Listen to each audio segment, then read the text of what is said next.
Bien, bonjour et bienvenue à tous.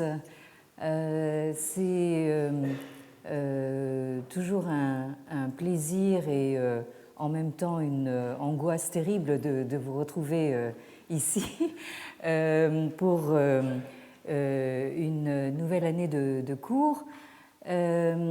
Donc, nous abordons cette année le troisième volet d'un cycle de cours très largement intitulé Universalité, mondialité, cosmopolitisme, entre parenthèses Chine, Japon, Inde. Comme dirait le général de Gaulle, vaste programme. Donc, vous percevez que nous sommes embarqués là, enfin, dans une sorte de cycle au long cours dont vous me permettrez de rappeler dans les grandes lignes donc, ce que nous essayons de faire depuis quelque temps. Alors, certains d'entre vous se rappellent peut-être que le cycle de cours précédent s'était attaché à identifier les éléments fondateurs de la civilisation chinoise, ou ce qu'on appelle comme ça, et tout particulièrement ce qui en a constitué le socle et l'armature, à savoir ce que nous avons appelé le continuisme anthropocosmique, dont la culture ritualiste et le culte ancestral en particulier sont parmi les expressions les plus centrales et les plus pérennes. Alors, nous sommes à présent, comme je viens de le rappeler, engagés dans un nouveau cycle qui prend le parti de déplacer radicalement le point de vue et d'envisager cette civilisation chinoise en quelque sorte à partir de son dehors.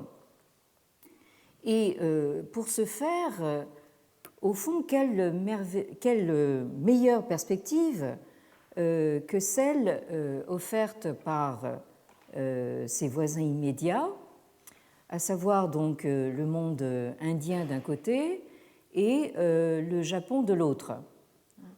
Alors, vous constatez à quel point un sujet pareil a une portée actuelle, s'il en fut, à un moment où la Chine se présente et est perçue par le reste du monde comme étant en pleine montée en puissance et en position de faire prévaloir une prétention à l'universalité, donc c'est le premier mot de notre intitulé général, une prétention à l'universalité qu'elle aurait exercée sur sa périphérie pendant des siècles.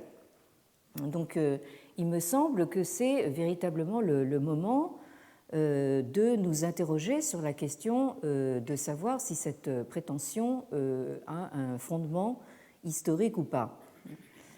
Alors, comme chacun sait, la Chine est actuellement lancée dans un ambitieux projet labellisé OBOR, donc One Belt, One Road en anglais, et en chinois, donc Itai, Ilu.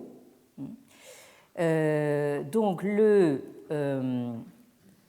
belt, donc la ceinture, faisant référence à soi-disant la route de la soie par voie de terre, l'ancienne route de la soie, et le road, c'est-à-dire la route, faisant référence donc à la voie maritime, comme vous le voyez donc sur cette carte.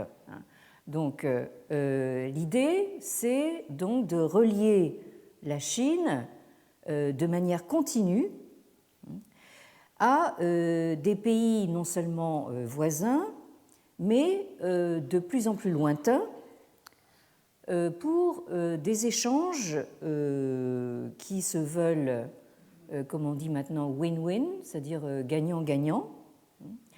Alors, donc vous voyez sur cette carte que ce OBOR, donc One Belt One Road, c'est une manière de ceinturer, littéralement, une très grande partie du monde, jusqu'à l'Europe, à travers toute l'Asie centrale, et une partie du monde africain.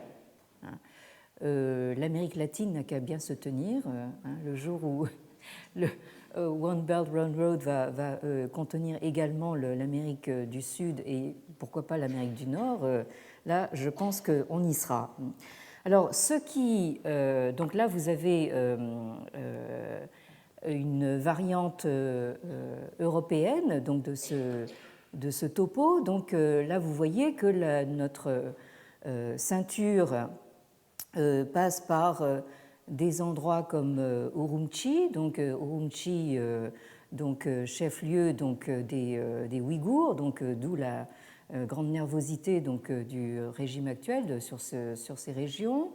Ensuite, qui passe par Almaty, Astana, Moscou et qui finit à Rotterdam.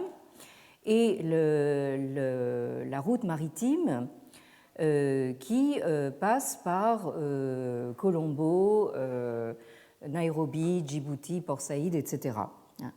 Alors, ce qui frappe d'emblée, c'est que ces nouvelles routes de la soie, qu'elles soient terrestres ou maritimes, ont l'air de contourner soigneusement l'Inde, alors qu'on pensait que l'ancienne route de la soie avait, comme le montre cette carte, vocation notamment à relier l'Inde à la Chine, et cette ancienne route de la soie est même censée avoir facilité donc la dissémination de religions comme le bouddhisme de l'Inde vers la Chine. Alors, ceci a poussé l'Inde à essayer de développer son propre OBOR. Donc là maintenant, il y a une certaine compétition donc, dans ce domaine. Toujours est-il que les événements récents que vous avez peut-être suivis pendant cet été, notamment le regain de tensions frontalières entre l'Inde et la Chine, montrent que la Chine a tendance à confondre un petit peu prétention à l'universalité et ambition hégémonique, du moins au plan régional. Et il me semble que ce sont là autant de preuves de l'importance et de l'urgence donc de mener une réflexion de fond ancrée dans une perspective critique et dans une mémoire historique dans la longue durée. Alors, nous avons entrepris un patient travail d'investigation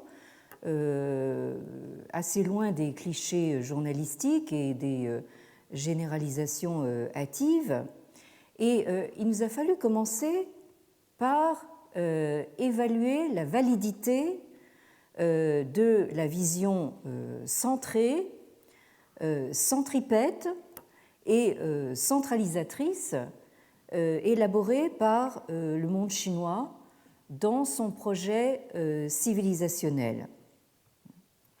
Alors, est-ce qu'il ne faut pas en effet aller au-delà de cette représentation qui, pour prégnante et tenace qu'elle ait été, a été en réalité le plus souvent contestée, notamment justement par les voisins de la Chine, voire contrecarrée par la réalité des faits.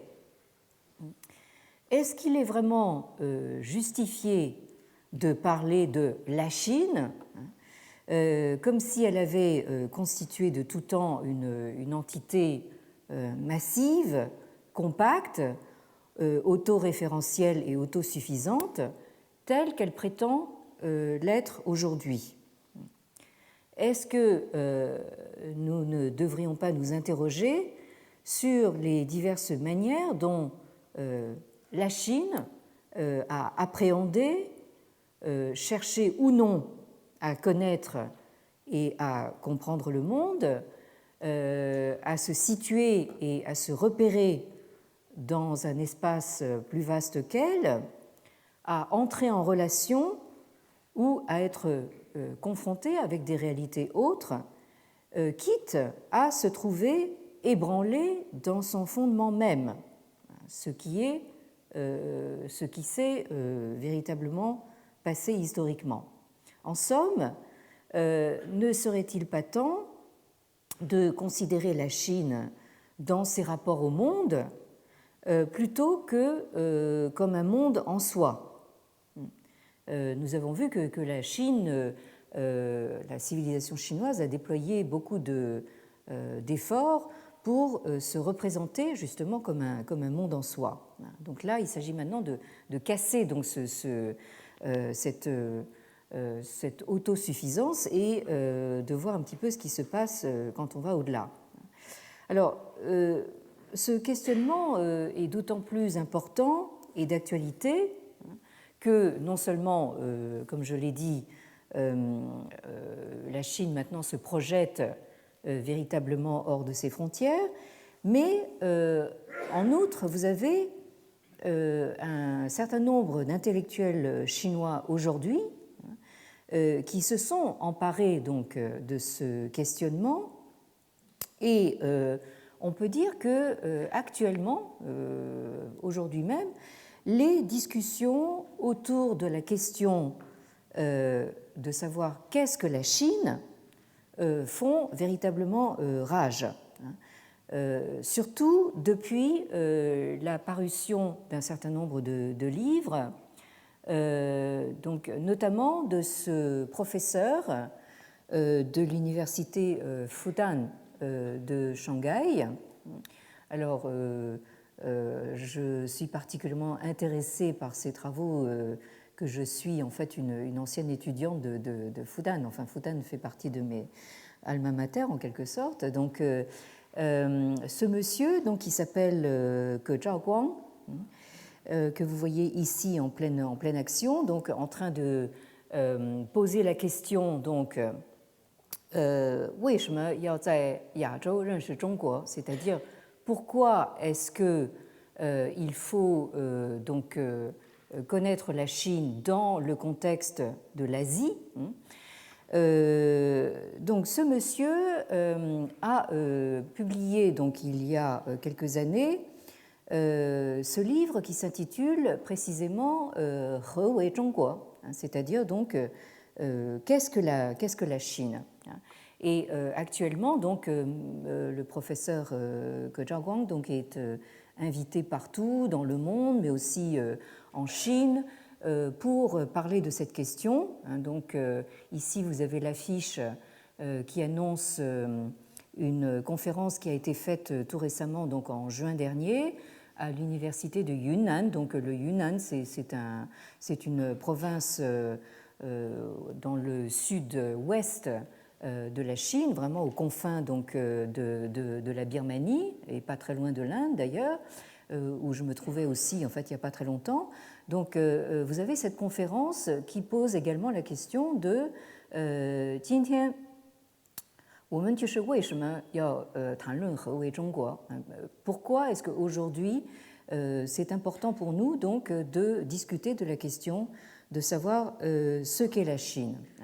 Alors, nous aurons l'occasion d'y revenir aux travaux de M. Ke Zhaoguang, mais toujours est-il que je voulais quand même vous montrer que cette montée en puissance de la Chine s'accompagne bien évidemment d'un discours officiel, voire d'un discours de propagande de type patriotique et nationaliste, mais aussi vous avez parallèlement donc un questionnement réflexif qui vient donc de ces milieux d'intellectuels et d'universitaires chinois de Chine continentale. Alors, nous sommes là engagés dans une tâche difficile, s'il en fut, puisque la phase préliminaire de notre enquête consacrée aux sources canoniques de l'Antiquité chinoise nous a conduit à l'idée que tout semble avoir été fait pour créer la vision d'un monde parfaitement cohérent et intégré, sans démarcation ni délimitation. Et il semblerait que nous ayons affaire à une civilisation sous-tendue par une conception que j'ai déjà qualifiée de continuiste, dans laquelle le monde humain est dans une relation de continuité avec ce qui le dépasse et l'englobe, à savoir donc l'univers naturel et cosmique, mais aussi le monde numineux, pas lumineux mais numineux, invisible des puissances suprahumaines. Donc là, vous avez un continuum que les sources anciennes ont résumé dans la triade ciel, terre, homme, Tian Di Ren, ou encore dans la formule devenue si fameuse qu'elle est désormais un lieu commun et que vous avez en haut de la diapositive, donc Tian Ren He, c'est-à-dire donc ciel et homme réunis en un seul tout. Donc, il s'agit d'un continuisme anthropocosmique à dimension aussi bien temporelle que spatiale. En effet, tout comme le ciel-terre, l'homme a sa constance, sa permanence, par la transmission continue d'une certaine idée de l'humanité civilisée, de génération en génération. Et c'est là l'idée qui est véritablement au cœur du projet confucéen. Et c'est à ce titre que nous avons pu consacrer justement une année de cours à ce qu'il faut appeler humanisme confucéen, qui s'est construit donc selon des lignes différentes de ce que nous appelons humanisme en Europe. Donc, on pourrait donc résumer la chose en disant que, au fond, le monde civilisé conçu en contexte chinois, qui est bordé et borné par les rites, est constitué donc d'un tissu serré, d'un maillage serré, de relations de continuité qui se croisent en tous sens. Et nous avons vu que l'un des fils principaux qui traverse tout ce maillage, c'est ce que les confucéens appellent la piété filiale. Alors la piété filiale, évidemment, elle englobe bien sûr tout le culte ancestral, et elle englobe également une dimension cosmopolitique dans la mesure où la relation organique, la relation de sang entre le Fils et son Père sert véritablement de matrice au modèle politique de la relation entre le ministre et son prince et son souverain. Donc là, vous avez en fait à la fois une superposition et un continuum donc entre la relation filiale, père-fils, et la relation politique du prince au ministre ou du prince au sujet. Et nous avons vu que, au fond, la loyauté du ministre envers son prince n'est qu'une traduction donc, et une extension à la dimension politique du sentiment filial, donc du père vers le fils. Donc ce processus d'extension se fait dans un continuum, mais par étapes, qui sont dans un rapport d'homologie, c'est-à-dire que toutes les étapes sont sur le même modèle, mais à des échelles différentes.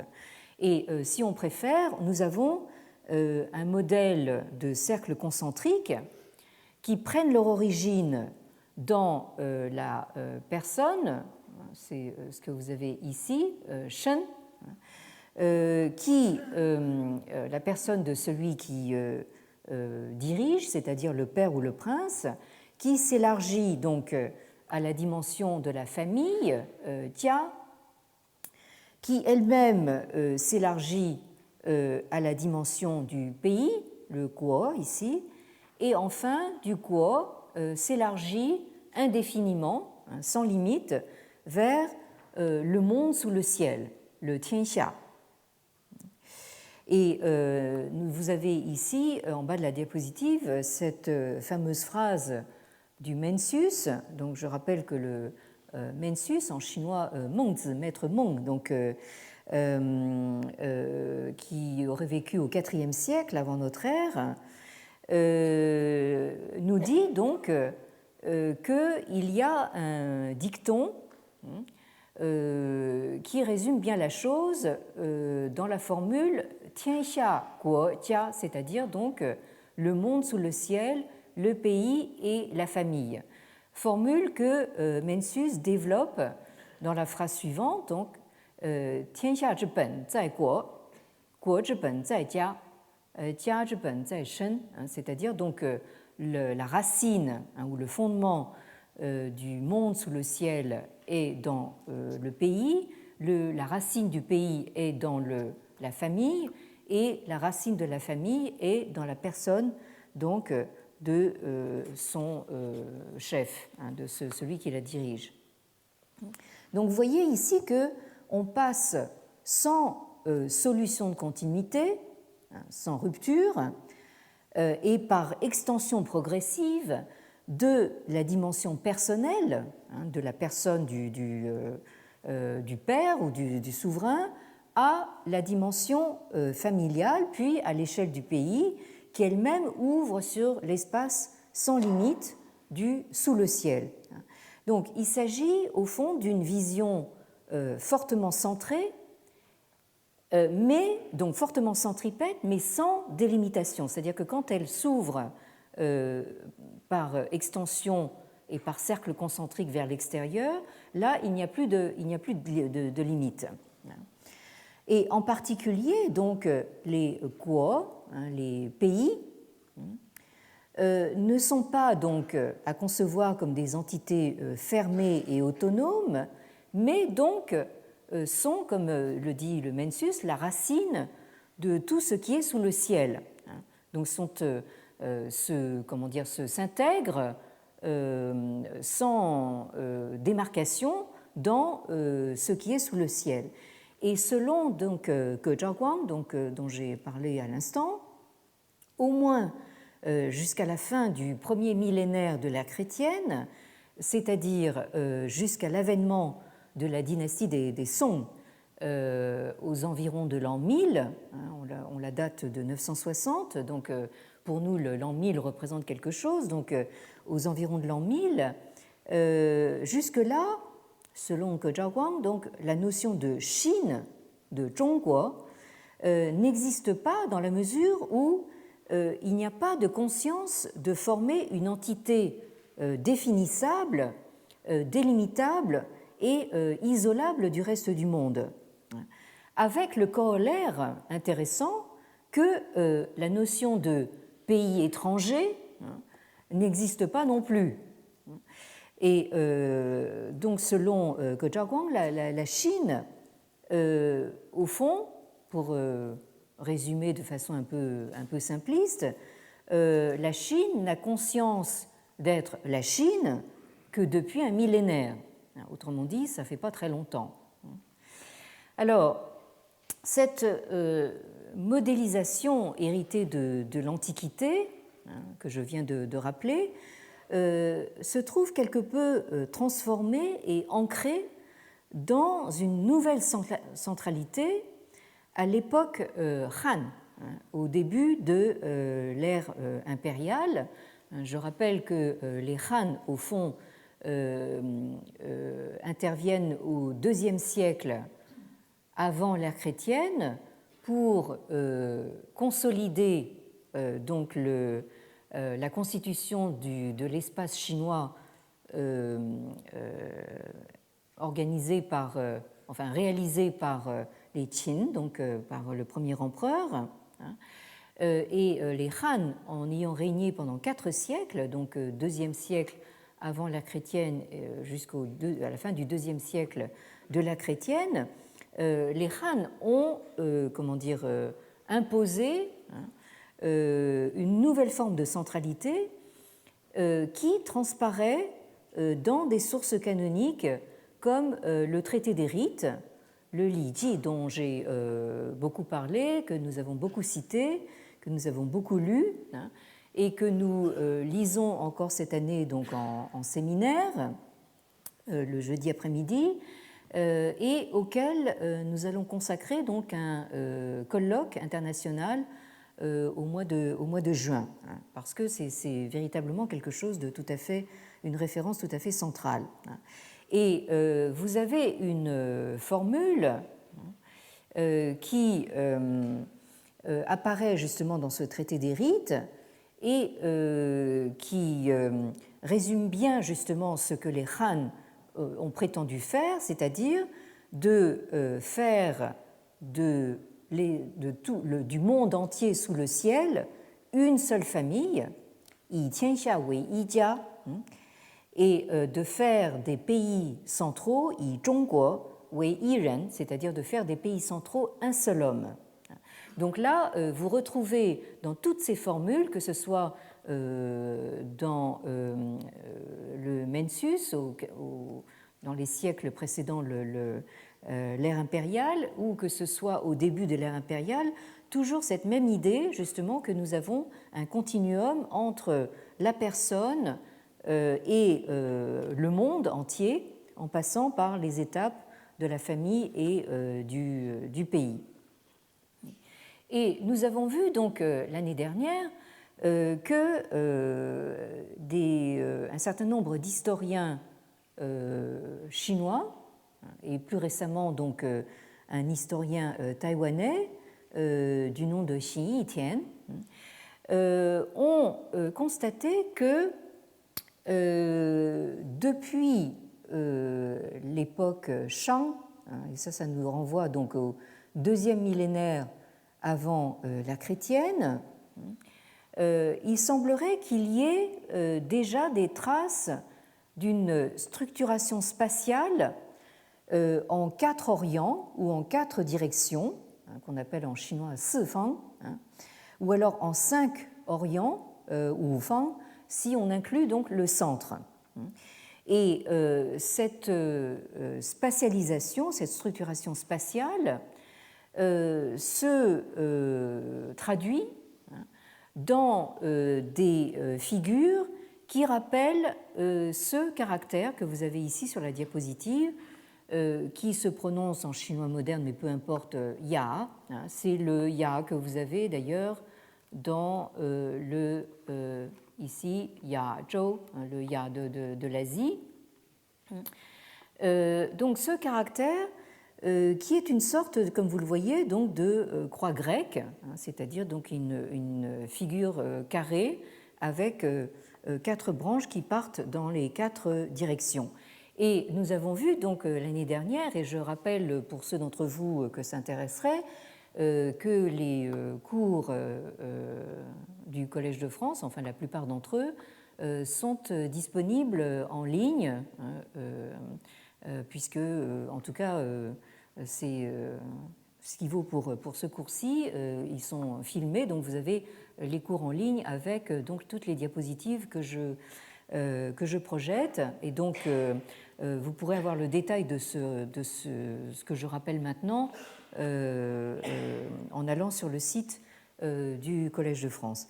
Alors, donc, l'année dernière, nous avions vu que cette configuration, cette spatialisation, qui se modélise de cette façon. Donc, vous avez vous retrouvez votre croix grecque, et si vous l'inscrivez dans le carré, hein, vous obtenez donc un grand carré de 9 cases. Et cette configuration aurait été la base de l'architecture d'un édifice dont l'instauration remonterait au début de la dynastie Zhou, c'est-à-dire autour de l'an 1000 avant l'ère chrétienne, mais qui, selon toute vraisemblance, n'a pris la forme d'une construction architecturale réelle qu'à l'époque Han. Et j'ai nommé ici donc le Mingtang, cet édifice qu'on a traduit de différentes manières. Et la traduction qui prédomine, c'est quelque chose comme le palais de la lumière ou le palais des lumières, en anglais, donc the Hall of Light ou the Bright Hall. Donc vous avez cette idée que c'est un palais d'où est censé donc émaner la lumière, le Ming. Je rappelle que Ming, c'est ce caractère qui est composé du soleil et de la lune, donc qui évoque la lumière. C'est de là qu'émane la lumière, la luminosité de la puissance royale et son mode de fonctionnement cosmologique. Et donc ce Mingtang, par justement sa force symbolique, a attiré l'attention et a fait l'objet d'études approfondies donc, des plus grands noms de la sinologie française du XXe siècle, que j'ai rappelé l'année dernière, à commencer par Henri Maspero, qui a occupé donc une chaire au Collège de France, ici, Marcel Granet, que tout le monde connaît, et leur héritier, qui est un des plus grands sinologues français vivants, Léon Vandermerch, que j'ai eu le grand honneur d'avoir pour maître en sinologie. Donc ces trois grands noms de la sinologie française se sont justement intéressés à la structure donc, de ce Mingtang, qui est donc, comme vous le voyez, composé en fonction de ce modèle de la croix grecque. Et donc, pourquoi est-ce que Marcel Granet a pu l'appeler aussi la maison du calendrier?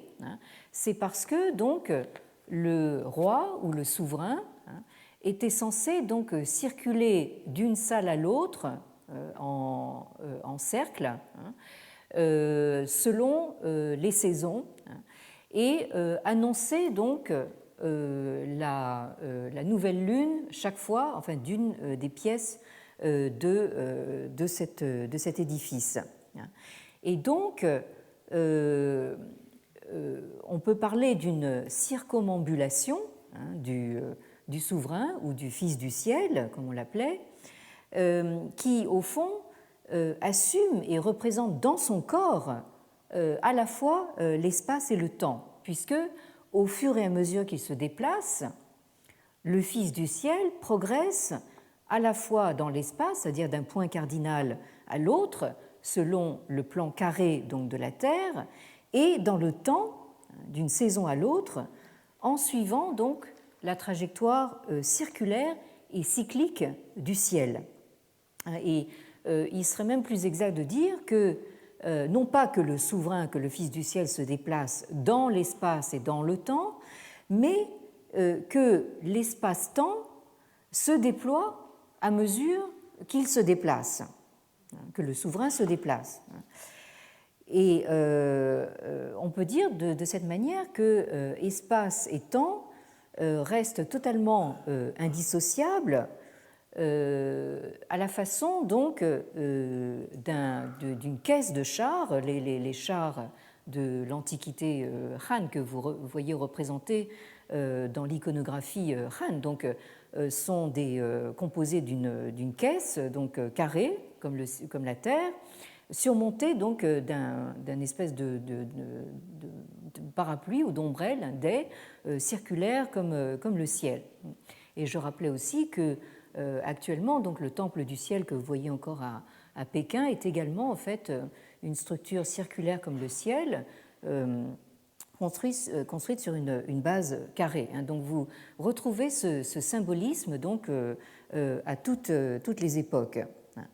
Et donc ce carré, qui, comme vous le voyez, forme un damier à 9 cases. Donc ici, vous avez un rappel de ces grands noms ici. Donc ce damier à 9 cases a été repris aussi dans le schéma d'une légende donc, attribuée à Yu le Grand, Ta Yu, donc, dans un chapitre du Shangshu, c'est-à-dire donc du Shangshu, du Shujing, donc du livre des documents, qui remonte supposément à une haute antiquité, et qui rappelle dans un chapitre l'apport donc de Yu le Grand, donc Yu Gong. Et dans ce chapitre, on nous dit que Yu le Grand, en arpentant l'espace, l'aurait donc délimité en 9 régions ou 9 provinces, c'est-à-dire donc les Jiuzhou ici, donc, que vous avez ici. Et donc on peut dire ici, c'est ce que je viens d'essayer d'expliquer, donc que Yu le Grand, par ses pas, par les pas qu'il a exécutés, donc en arpentant donc l'espace physiquement, a au fond déployé l'espace chinois, a déployé donc les 9 régions ou les 9 provinces.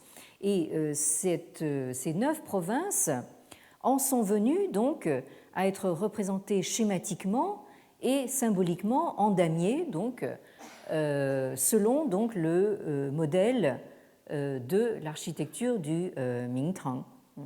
Et nous avons vu l'année dernière que, au fond, cette structuration de l'espace en carré, en damier, à 9 carrés, donc une figure géométrique la plus stable qui soit, est en outre fortement centrée, puisqu'elle se construit et s'organise autour d'un centre. Et donc ce damier, vous avez ici donc Yu le Grand en action, donc avec ce geste, ce bras levé, ce geste civilisateur, n'est-ce pas? Donc, et donc ici vous avez justement ces 9 provinces que Yu le Grand aurait créées simplement en arpentant donc l'espace chinois. Donc nous avons vu que cette structuration en carré à damier a déterminé donc le modèle de l'urbanisation des villes.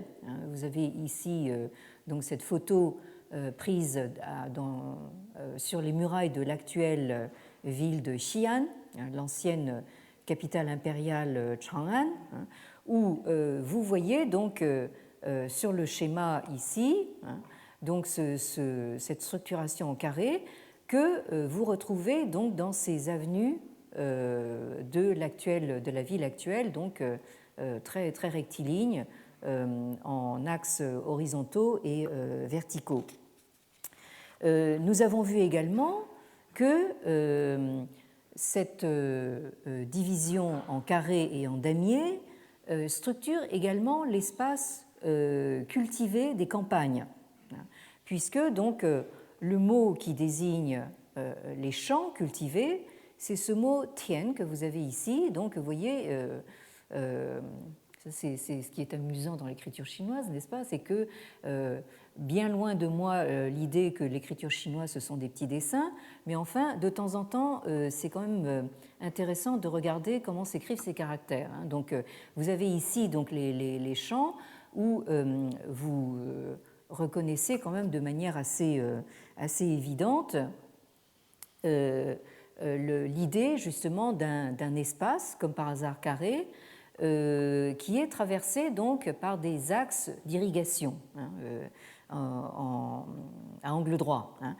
Et dans l'Antiquité, et là aussi c'est le Mencius qui développe cette idée. Alors là, l'historicité de ce système dans l'Antiquité est encore à prouver, mais toujours est-il que Mencius nous parle du système des Jingtian, c'est-à-dire donc de ces chants en forme de ce caractère qui se prononce donc en chinois moderne Jing et qui veut dire le puits.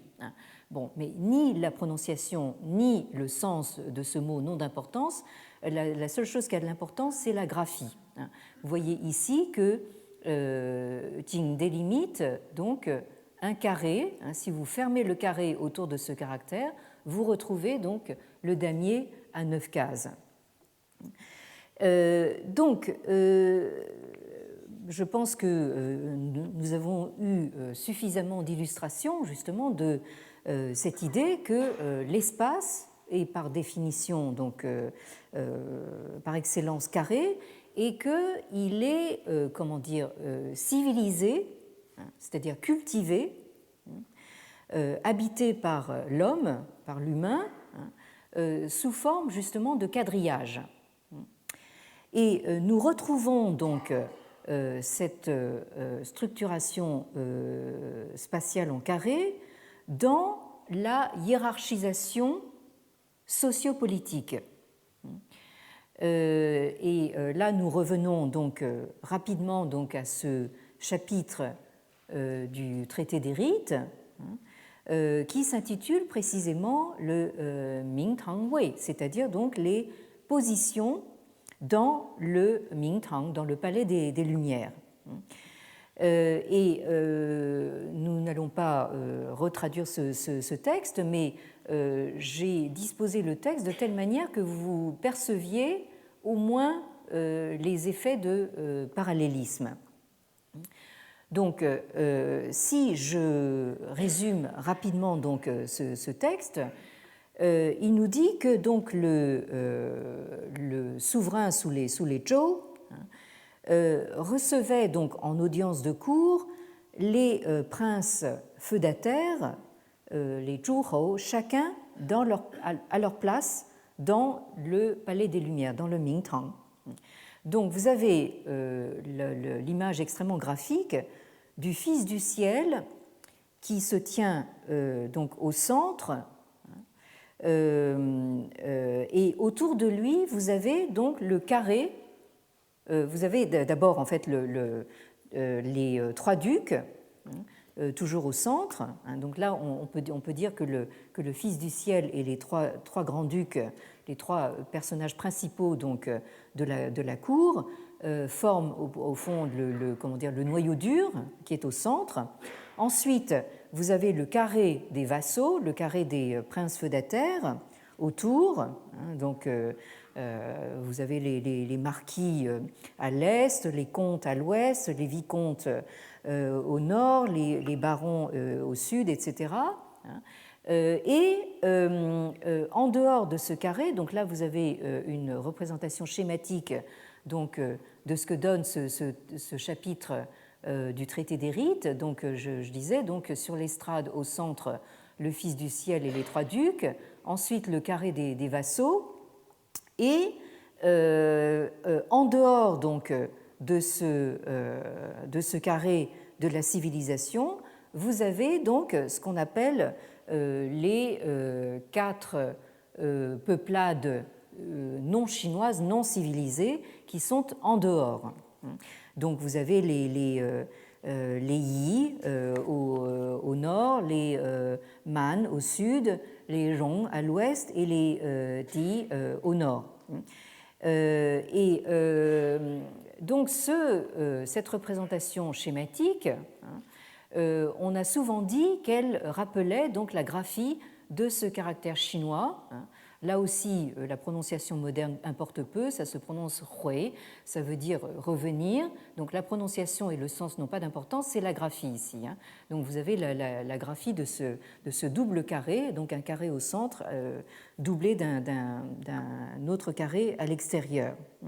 Alors, cet espace carré définit une ère civilisée et donc socialisée, hiérarchisée, fortement centrée et orientée, puisque le centre est évidemment fortement privilégié par rapport à la périphérie, mais vous avez également le sud qui est privilégié par rapport au nord, puisque le souverain se tient toujours face au sud. L'est est privilégié par rapport à l'ouest, et ainsi de suite.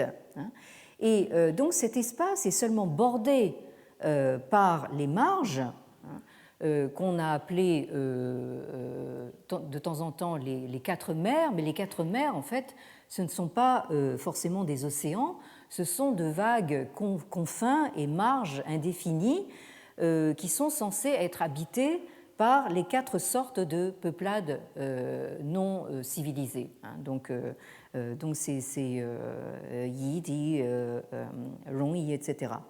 Alors, donc ce carré des vassaux autour du carré central symbolise au fond l'espace politique chinois, où les quatre Orients convergent sur un point de référence unique et central, qu'est donc le Fils du ciel, qu'on appelle aussi donc le roi, et il m'est souvent arrivé donc d'attirer l'attention là aussi sur la graphie de ce caractère que vous avez en bas de la diapositive, qui est au fond un trait vertical qui relie trois traits horizontaux. Donc le ciel en bas, la terre en haut et l'homme au milieu. Et Wang, donc le roi, c'est au fond c'est cette axis mundi verticale qui relie donc ces trois instances cosmiques. Donc au fond, j'ai voulu vous montrer donc ces deux caractères parce qu'ils résument assez bien donc le double axe, donc l'axe horizontal ici en carré et l'axe vertical qui est introduit donc par la dimension politique. Et donc cette dimension politique, vous la retrouvez justement dans ce schéma qu'on a appelé celui des Wufu, c'est-à-dire des 5 zones d'allégeance, c'est-à-dire donc ici le centre. Vous avez ici au centre le Titu, c'est-à-dire donc la capitale impériale, et puis vous avez toujours les 4 branches de votre croix grecque qui partent dans les 4 directions et qui inscrivent en fait non pas des cercles mais des carrés concentriques. Et plus vous vous éloignez du centre, et plus vous vous éloignez donc de la civilisation. Alors donc vous avez cette schématisation ici, vous en avez une autre ici, mais c'est un petit peu la même chose, toujours le Wangji, c'est-à-dire donc le domaine royal au centre, et puis par carré concentrique, vous éloignez de plus en plus vers la périphérie. Et là aussi, comme dans le texte du traité des rites, on peut en gros distinguer 3 grandes zones. Donc vous avez la zone centrale qui est formée par donc, le souverain lui-même, le Fils du ciel, et les princes feudataires. Ensuite, vous avez non pas excusez-moi, vous avez au centre donc le Fils du ciel. Ensuite, dans un carré autour de ce centre, vous avez les princes feudataires. Et puis vous avez ensuite à l'extérieur, donc le carré, en dehors du carré, de tout le carré, vous avez les peuples des marges aux 4 Orients. Et ce qui est assez frappant, c'est que vous retrouvez également cette structuration dans cette spatialisation dans la structuration des relations de parenté. Vous avez ici ce que les Chinois appellent les jiuzu, c'est-à-dire donc les 9 relations de parenté qui sont structurées selon le même modèle que les Wufu, c'est-à-dire les 5 zones d'allégeance. Alors vous avez ici un schéma classique où vous avez ici moi au centre, hein, et ensuite vous avez donc les liens de parenté qui partent dans les différentes directions. Ici vous avez la même chose mais dans une formalisation donc moderne, hein. Ici donc Ji Shen, c'est-à-dire moi, hein, égaux, hein. Et puis ensuite vous avez donc en vertical, hein, donc la lignée directe, hein, c'est-à-dire donc les parents, les grands-parents, les arrière-grands-parents, etc. Et ensuite vers le bas donc les enfants, les fils, petits-fils, arrière-petits-fils, etc. Et de chaque côté, donc, vous avez de ce côté-ci, donc vers l'est, privilégié par rapport à l'ouest, vers l'est, le côté masculin donc, de la parenté, hein, donc oncle, tante, paternelle, etc. Et de ce côté-là, donc vers l'ouest, donc considéré comme inférieur, la parenté du côté féminin, hein, du côté de la mère. Donc ça, c'est, je ne peux pas m'empêcher de penser que ça aurait beaucoup intéressé Madame Françoise Héritier, dont nous venons d'apprendre le décès, donc pas plus tard qu'hier, alors que nous l'avons vu encore sur le plateau de la Grande Librairie il y a juste une semaine. Enfin, bon. Donc voilà, donc j'en profite pour saluer sa mémoire. Donc tout ceci a amené les commentateurs contemporains à, et je cite ici un autre universitaire chinois du nom de Wang Miming, qui parle d'un véritable système-monde, hein, au sens où a pu l'entendre Emmanuel Wallerstein, donc, et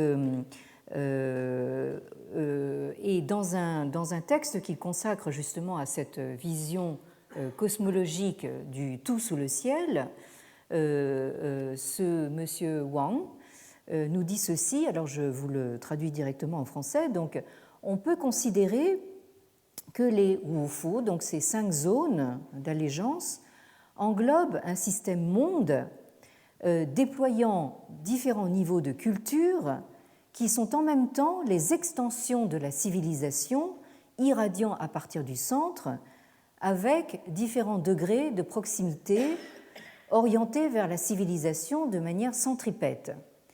Toutefois, cette concentricité n'était qu'un aspect de 2 aspects mutuellement complémentaires du système. Pour les souverains des Zhou, les 5 zones constituaient un système complexe de relations, un inventaire de peuples et une structure hiérarchique déployée dans le but de connaître, de décrire et de gérer le monde entier sous le ciel, le Tianxia. Ils servaient à délimiter les frontières culturelles entre le Fils du ciel et les princes feudataires et entre les principautés chinoises et les autres avec un grand A, à moitié civilisés. Donc ici prédomine au fond l'idée assez tranquille d'un système-monde hiérarchisé où chacun est à sa place. Vous avez donc les pays centraux au centre et les autres sur les marges.